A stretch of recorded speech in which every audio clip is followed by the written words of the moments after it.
So today I want to walk through the 4 core elements of story. This is something that has kind of blown my mind over the last few days as I've been realizing just how simple a story is and how simple it can be, and that you are very likely overcomplicating what needs to be going on in your story, and I hope to give you some clarity today. The first piece of this is the 3 layers of conflict.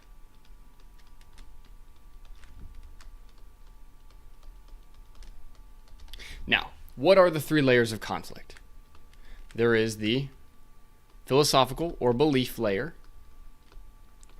Philosophical layer. This could also be called the belief layer. You have the emotional layer. Also can be the mental, part of the mental layer. And then you have the external, which is the physical layer. So these 3 layers of conflict are present in every moment of choice in a story. So when you have a choice, all 3 of these layers distill down into one moment in your story where a choice takes place. Okay?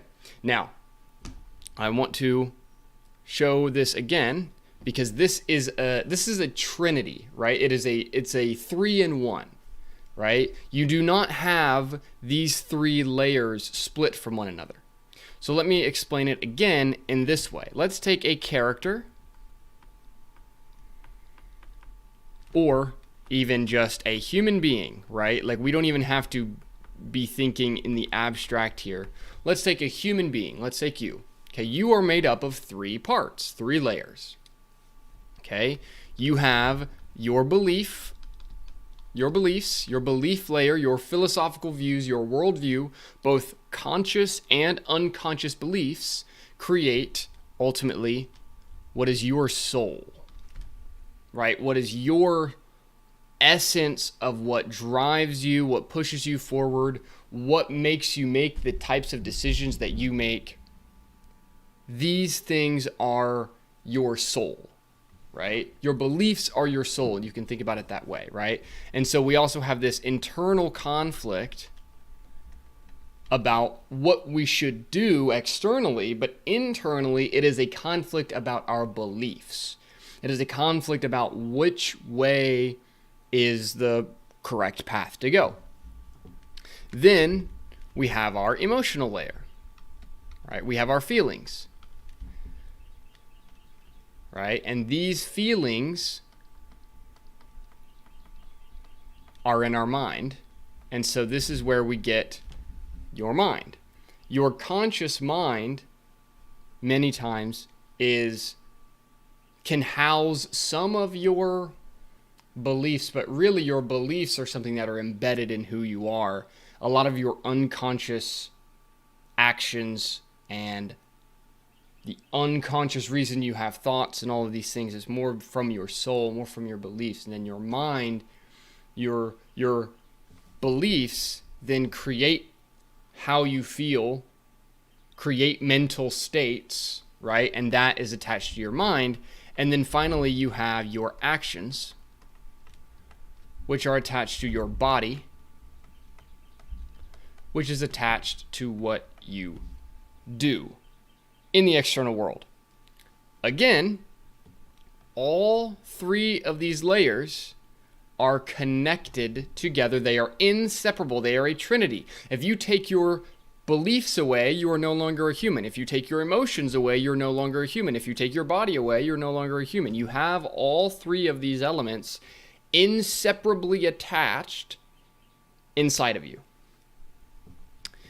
And then these 3 come together to make choices in the external world, right?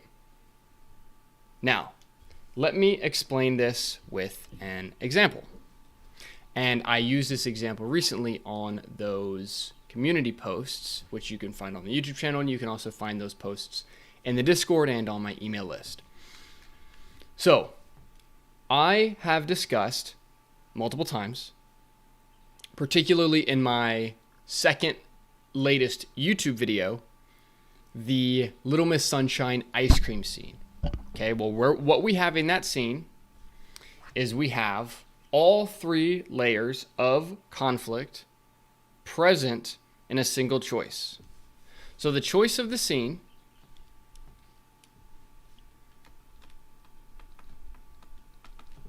is eat ice cream or not. Let me pull this scene up so that you guys know exactly what I'm talking about here. Right, so you know I've shown you this scene before. What happens in this scene is we have this family that is going to a beauty pageant, right? They're going on this beauty pageant to win. Their daughter, Olive here, she is the one that's going to be competing in this beauty pageant. She orders ice cream at a diner on their stop on the way to the beauty pageant. Now, this now presents a choice. Should Olive eat the ice cream or not? And this is something you can also find in depth on that YouTube video of mine. So what happens is, this creates this larger question, right? Should you eat ice cream if you're about to be competing in a beauty pageant? And that is the argument that Olive's father, right here on the right-hand side, makes to Olive and says, hey, if you're competing in a beauty pageant, if you want to win a beauty pageant, you shouldn't be eating ice cream for breakfast, right? So now what happens is that immediately creates the three layers. Immediately they are present. So what happens is we have in the beliefs, in the belief layer, in the philosophical layer, we have this question of essentially your like winning, like being a winner versus being a loser. And that really comes down into, is your public image the most important? Or is it your private life, your private decisions, your private happiness and who you are individually? Is that what is most important? And so now this comes into the emotional layer as well, because this is not just a random character versus a random character. It is very important that Olive is the daughter of Richard. This is a family of people here, right? We have Olive, we have her brother, we have her uncle, we have her grandpa, we have her mom, we have her dad. This is a conflict between a father and a daughter. Father's on this side.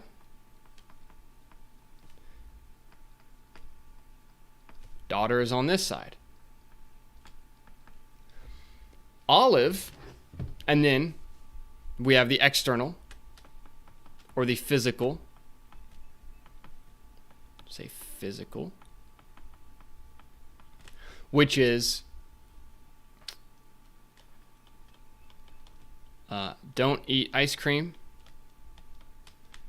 in the backdrop of win beauty pageant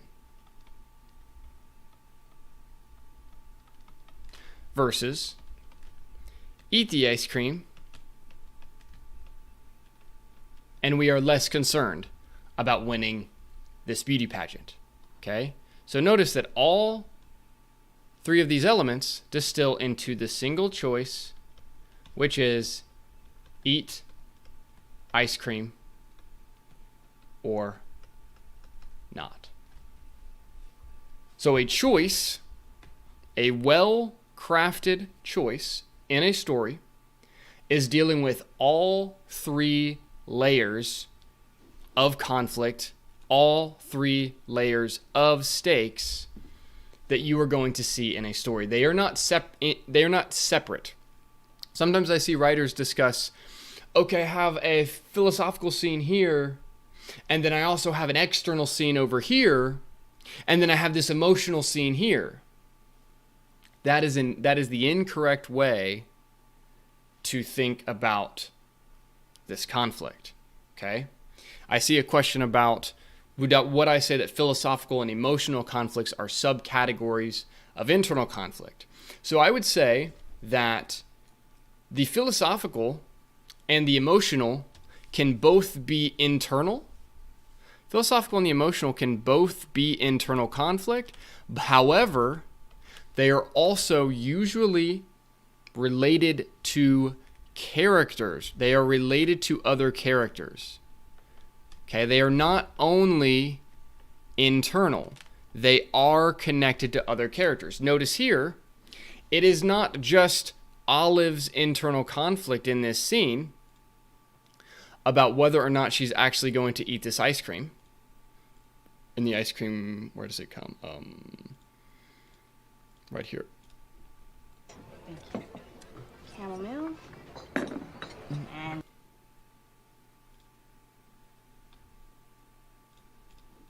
here's your ice cream. A la Mowery, right? I'll be back with your waffles in a second. Okay, so this is not just she is in internal conflict in this moment. However, that is not the only conflict that is taking place. Her father is giving her a look. See? He's giving her a look right now. She is not just in internal conflict, she is in both internal conflict and philosophical and emotional conflict with another character at the same time. And that's another key piece, because it is many times in a story, you're not going to have just your character in a dilemma that is inside of them and they're dealing with this issue in front of them. It is also connected to a character that is important to your main character, right? So this is where we get these three layers of, again, three layers discussing this, where we have belief of a character, need of a character, and want of a character. Okay? So the belief in this case is, so let's take Richard here. Okay? And I'm gonna, let me open my channel here.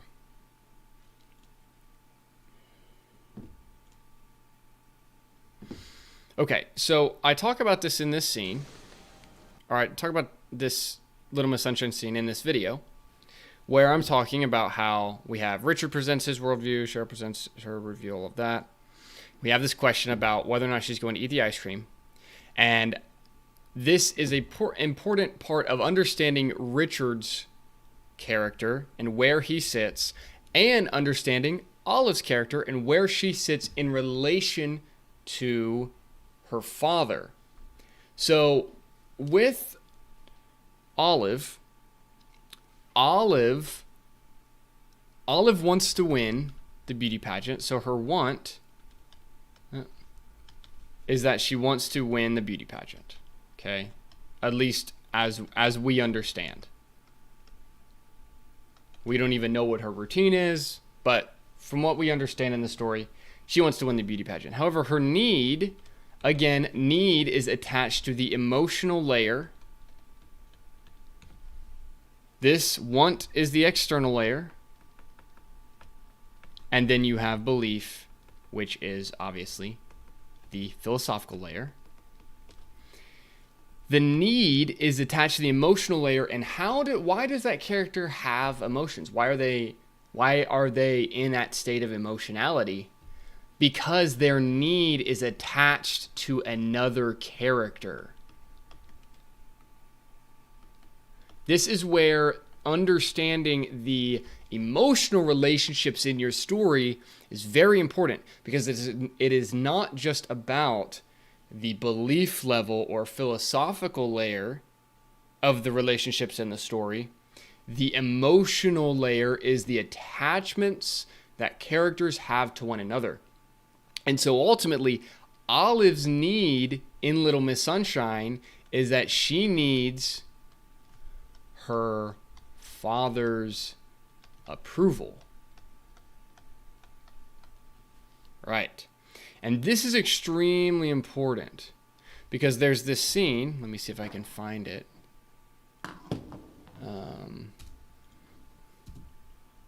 Dad hates losers. Here we go. Okay. So this is supposed to be very soon before the pageant is taking place. Grandpa and Olive are staying together in the hotel room. The other family members are in different hotel rooms. And we have this very important moment that happens. Or I believe it's right here. Am I pretty? Let me find it. No, I'm not. I'm Madeline. Brains, you're beautiful. Inside and out. Grandpa? What?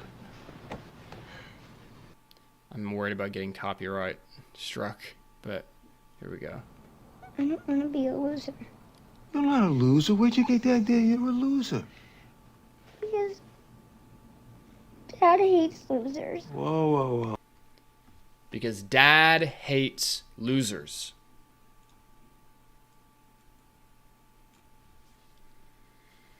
Olive wants to win this beauty pageant, not because she has some sort of deep philosophical belief about how winning defines you. She has this desire to win the beauty pageant because her father has the belief that you are defined by being a winner in public.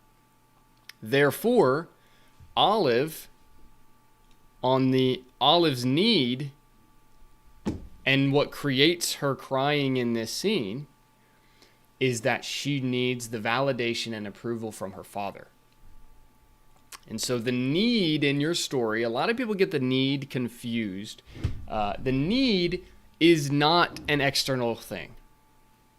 It is an emotional thing.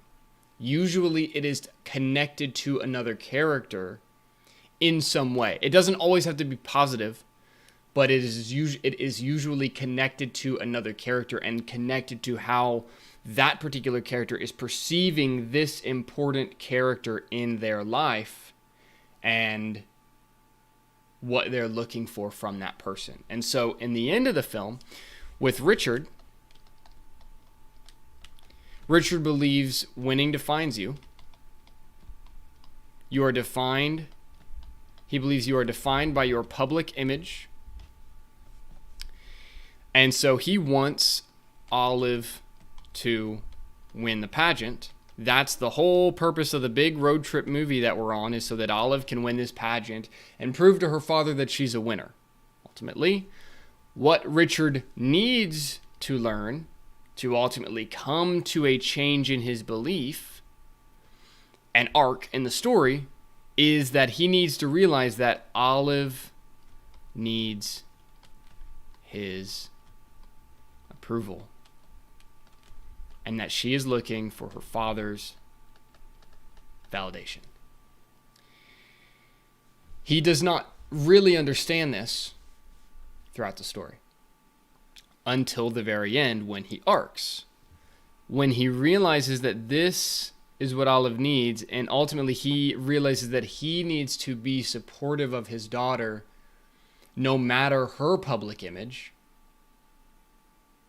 He realizes he needs to make a change, and he shifts his belief from winning defines you over to supporting his daughter and supporting private life, essentially supporting his daughter no matter her public image, and he goes through his arc. And that's exactly what we see in the climax of Little Miss Sunshine. So if we go right over here to this video created by some super smart guy on YouTube, Olive gets to this is our climax. Olive gets to the pageant, and her performance is not going well. what we find is that her performance is created by Grandpa, who is the philosophical mentor of the other side in the story. He is the philosophical mentor of your private life being more important than your public image. And that doing what you want, living in a truthful manner, is more important than people's perception of you. And so Olive essentially is losing. She's getting booed on stage. People are leaving. The family knows she's not going to make it. They know she's not going to win. And they kind of knew this even before she went on stage, which you will see if you watch this video, or if you already have, then you are right there with me right now. And then when the host tries to pull Olive off stage, we get to this climactic choice that Richard must make. Now remember, your 3 layers of conflict distill down into individual choices. The layers of conflict are not separate. We don't have separate scenes for your beliefs, separate scenes for the emotional stakes, separate scenes for these philosophical. They are connected in single moments of choice. One might be, maybe a little stronger in a particular moment, but they are connected. And so what you are essentially creating is smaller choices like the ice cream scene that when we're not in a climax. And then our big climaxes are going to be huge, big, character-defining choices where an arc can take place. So in this moment, drama. Richard now has 2 options. He can drag Olive off stage, holding to his belief that your public image defines you, or he can choose to support his daughter, letting go of his belief and embracing the view that your family and private life are more important than your public image. This is where Richard arcs. In the 4, the choice of commitment, he was against Olive going on stage. Now he is faced with the same choice, but much more intense. And in the climactic choice, Richard chooses to dance with Olive.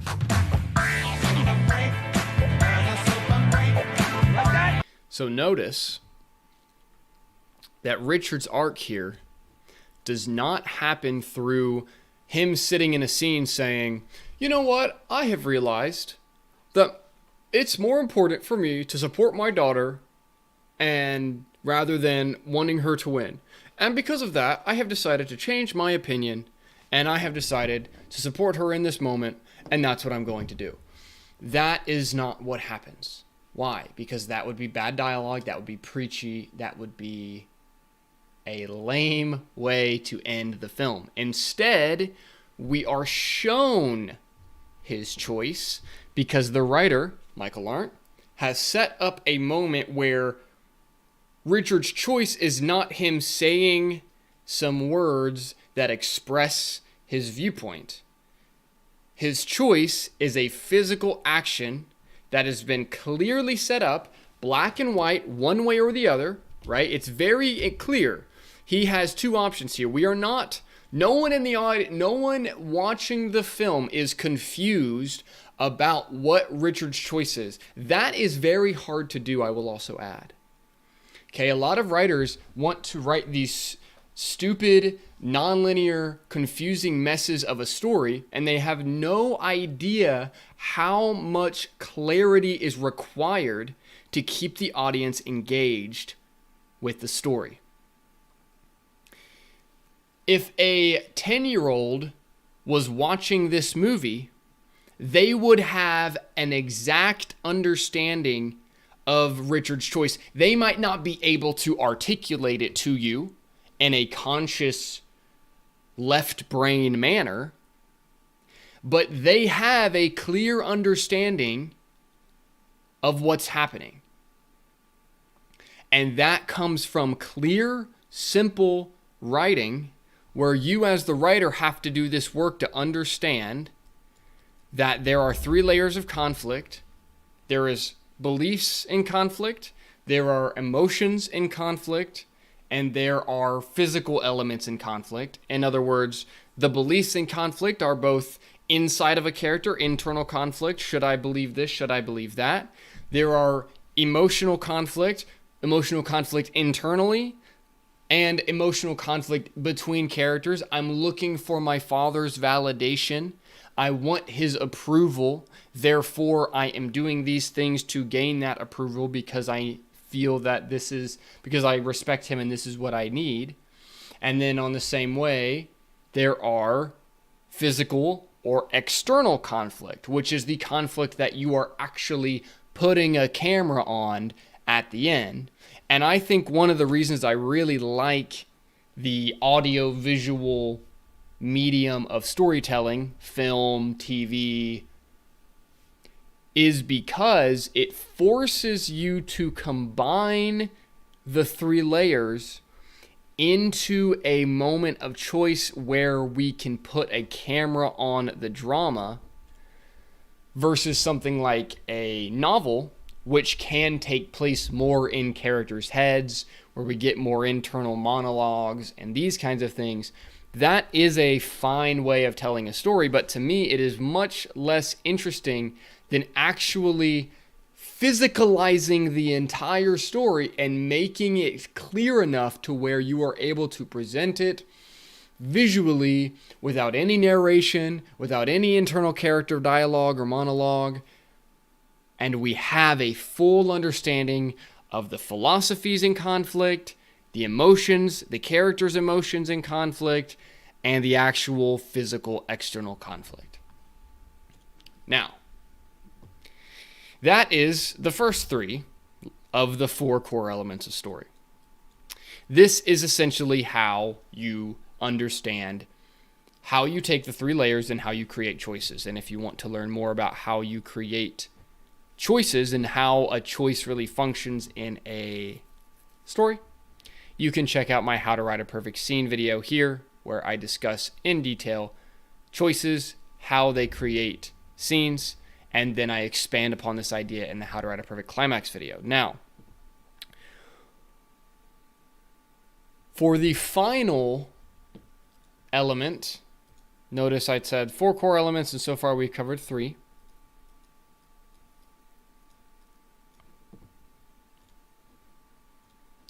There is one more element that is the core element of story.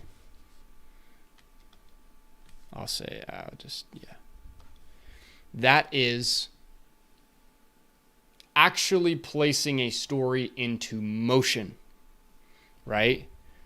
So we can have one singular choice, right? But one scene is not a total story, because one choice is not a complete story. You need at least 2 choices to have a complete story. Let me explain. This is where we get into the story circle. Here's why. I explained that you have the 3 layers of conflict, aka the 3 layers to a single character, that these layers distill into a choice, right? So 3 layers of conflict,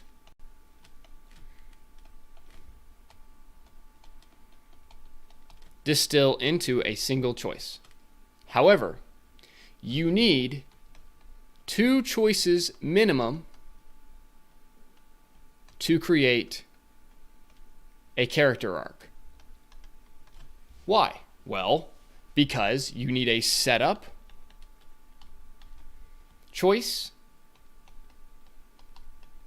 and a payoff choice. Why do you need a setup and a payoff choice? Well, if your character, let's say, we have a character who makes a choice to steal, right? They have an opportunity to steal. Are they going to take someone's belongings? Yes or no? They make the choice to steal. We have now set them up as a thief. This is a character who is a thief. They steal from others. If we want them to have an arc, we must present them with another choice later down the road in some capacity. where they have another opportunity to steal. And so now we have this question to say, okay, steal again? Yes. No. If they don't steal again, they choose not to steal, we are now saying this is a payoff and this is a change arc. They have gone from being a thief to learning their lesson in some way. They decided not to steal again. They have a change arc. If they choose to steal again, yes, this also is a character arc, but this is a flat arc. They are the same. They were presented with a similar choice once again, and they chose to steal again. They are still a thief. They have a flat arc. Therefore, you must have, at minimum, no matter the size of the story, 2 choices to create a character arc. Therefore, we have a story circle. And a story circle is the fundamental... We're going to try that again. Better.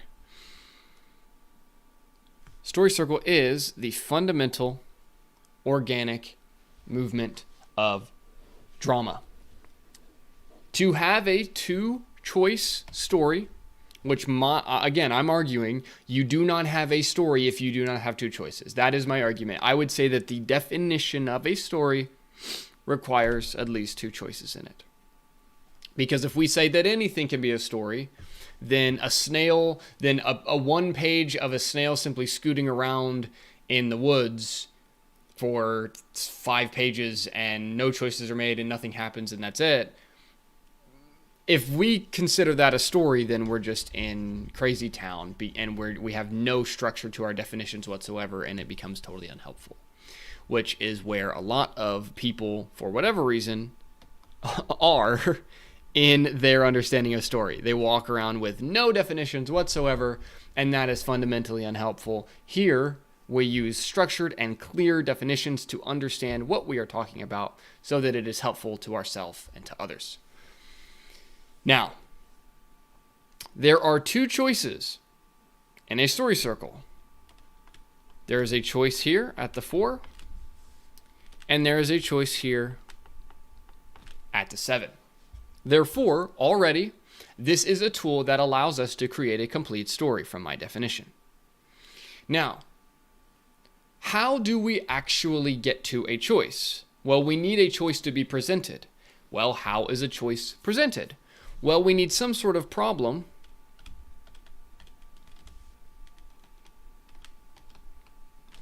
that makes it so that that choice can be presented to us, right?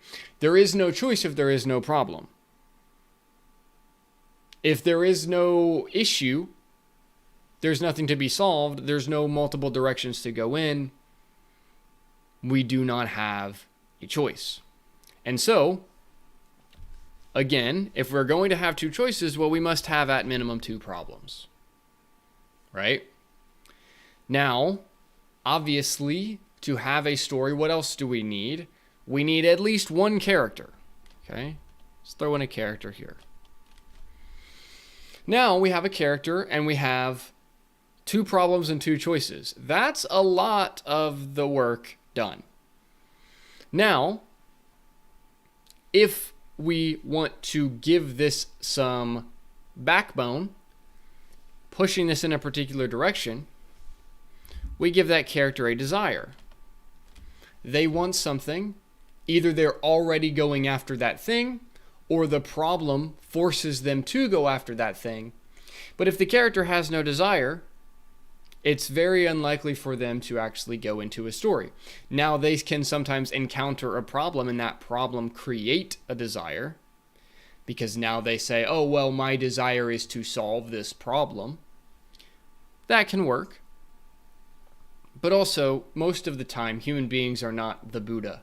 We have some desire within us, whether conscious or unconscious. We want our lives to be different in some way. We are seeking something. We're looking for something. And it does not have to be you're looking for $500,000. It can be, in Olive's case, where she is looking for validation from her father, and therefore that creates a physical want, which is to win the beauty pageant. But it doesn't have to always be so physical. I want the gold. I want to build house. It can be more, I'm looking for validation from someone that I care about. That can still be a desire. And so if we have this desire, what happens is the character is now going after that desire, and they encounter their first problem. To solve this initial problem, they then make a choice, and they get to this point where their desire is achieved on some level. Either they have made major progress to that desire, or they actually get what they want. In the case of the opening of Indiana Jones and the Raiders of the Lost Ark, Indiana Jones goes into the ancient temple. He goes inside. He encounters some of the initial traps, gets through them, and ultimately finds the idol, right? Desire achieved. He has the idol. And if you all remember the iconic scene where he has the sand and he has the idol and he flips them in the temple, a new problem arises as this desire is achieved. He grabs the idol and the entire temple begins falling down around him, which then sends us into the payoff side of the story circle. Remember, this is the setup. This side is the payoff. Because remember, we have a setup choice and we have a payoff choice. Therefore, the first problem in the first choice is the setup problem in the setup choice. And then we go into the second half where we have the payoff problem in the payoff choice. This is also where the 6 is usually a surprise problem. The character did not intend to have to deal with this secondary problem. They thought the story was going to end here on some level, and therefore they must make a climactic choice. This is why you get this swinging of conflict at the second half of the story, because this side is usually slower, right? The setup side is usually a slower pace, where more scenes take place here, and then this becomes all present, immediate conflict, where we are having to make quick decisions right now to actually solve the problem. And then finally, the 8 is simply the change, where the character has now gone through, so you can even say character change, where this is we essentially bring us back to the 1, and these two are connected. And so if you understand this, okay, this is story. Okay, I'm not looking at certain medium. I haven't said this is just for features, or this is just for sitcoms, or this is just for short stories. This is the core elements of story at large, in all shapes and in all sizes. And could you come in here and be like, oh, I want to be non-linear. I want to start with my surprise problem and then jump to the desire and then go to the climactic choice and then come back to the desire achieved. It's like, okay, you could create chaos like that if you wanted. But if you actually clarify your own mind, you clarify your writing, you will find that the core middle 80%, 90% of your story is going to be pretty linear. Because without that, it ceases to make sense in the minds of other people.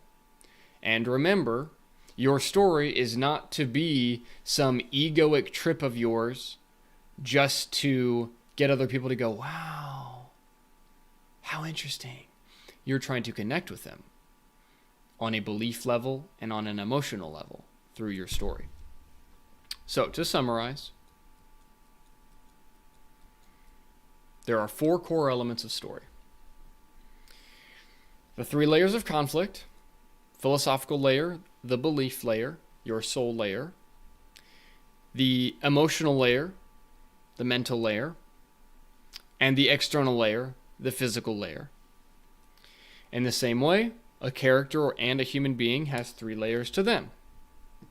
Your beliefs are your soul, your emotions and feelings are your mind, your actions are your body. And there is a fundamental interconnectedness between these 3 layers. That is why they are 3 in 1. They are inseparable. And they all distill down into single choices that a character must make and that your story is about.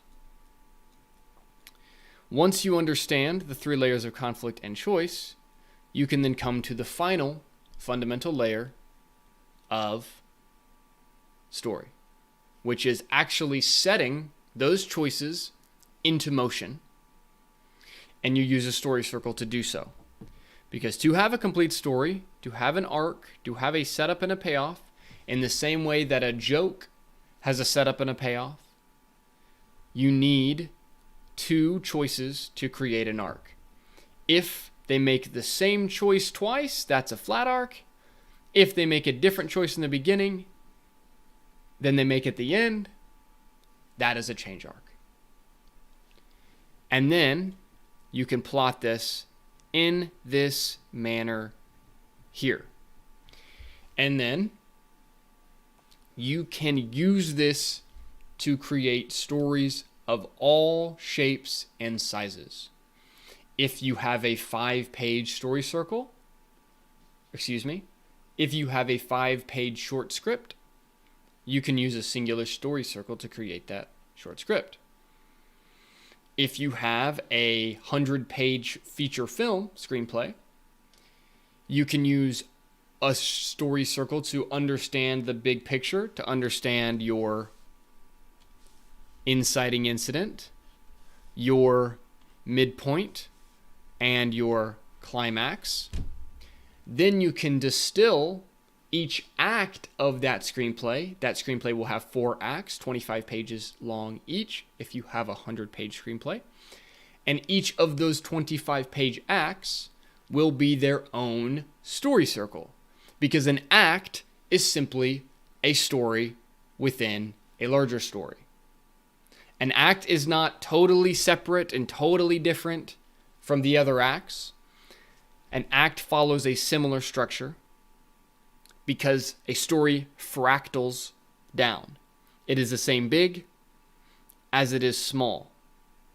When you get to the smaller elements of your story, you can use the same structural elements that you are using in the larger element of that story. And that is how you are creating